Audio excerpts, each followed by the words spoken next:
Deputy Speaker, look, I may be from Canberra, but the Smith ancestors are from Capricornia. Deputy Speaker, I'll start by saying this. The funding for this project has not been delayed. The talk about funding profiles and funding being cut are furphies. The Coalition allocated paper funding to this project before the work had actually been done to ensure that it was ready for delivery. The Queensland Government has now undertaken rigorous planning of these projects and they are now moving into construction. The truth is that the Albanese Government is delivering the Beef Corridors projects, something the Coalition talked about but never delivered. They're all sizzle and no sausage. Deputy Speaker, Queensland's Beef Corridor network stretches across nearly 218,000 square kilometres and runs from east to west across central Queensland. This strategic web of roads carries world-class beef product and contributes $1.7 billion to the Australian economy. We agree that upgrading the Beef Corridor network will increase productivity across the agriculture and resource industry sectors, along with improving safety. The Australian Government, in partnership with the Queensland Government, will work with 7 local government mayors and key industry stakeholders on the identification of short, medium and long-term beef road priorities to inform a 10-year Central Queensland Beef Roads investment strategy. The Beef Corridor project was developed by 7 councils with the aim to seal 9 sections of 8 unsealed roads, upgrade 3 sealed roads and improve access to Gladstone Port.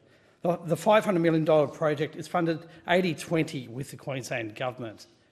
Deputy Speaker, the member for Capricornia has accused this project of being further delayed. But curiously, the member's motion does not recognise that on the 13th of March 2024, the Queensland Government announced the first stage of construction, starting with the following projects. Funnily enough, projects that the previous Speaker has informed the House about. It's pave and seal sections along Clermont Alpha Road in Mackay, Whitsunday and Central West districts. Pave and seal widening of floodway along the Alpha Tambo Road in the Central West district. Pave and seal sections of the Fitzroy Developmental Road in the Fitzroy district.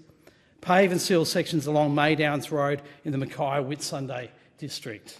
Deputy Speaker, I note the member's frustration in this funding not coming sooner.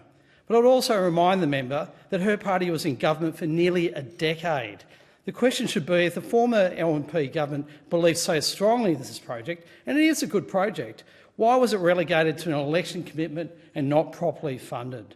It was the paper funding by a government that loved the announcement but did little to deliver.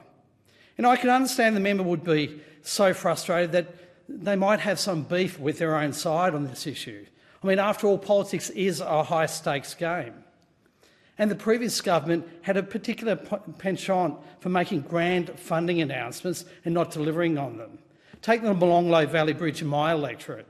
Announced but only properly funded and now being delivered by this government. Deputy Speaker, we are a government focused on actually delivering projects, not just delivering on press releases. Undertaking proper design, consultation and procurement of these projects takes time, and to ensure that the projects that are built are the right ones, in the right locations and to the right budget. And Deputy Speaker, I recognise the important work that the Minister for Infrastructure has done to rein in spending, to ensure that we can deliver the infrastructure the federal government has actually committed to. Finally, Deputy Speaker, Australian beef is a byword for quality, which is why there's always a place for it on plates across our country and far beyond our shores. And supporting the infrastructure for safer roads that protects truck drivers and produce is critically important for this Albanese Labor government. And in conjunction with the Queensland State Labor Government, Deputy Speaker, and in partnership with local councils, we will continue to invest in the mighty beef corridors to ensure that the $1.7 billion economic corridor continues to operate safely and deliver the high-quality beef Australians and the rest of the world enjoy.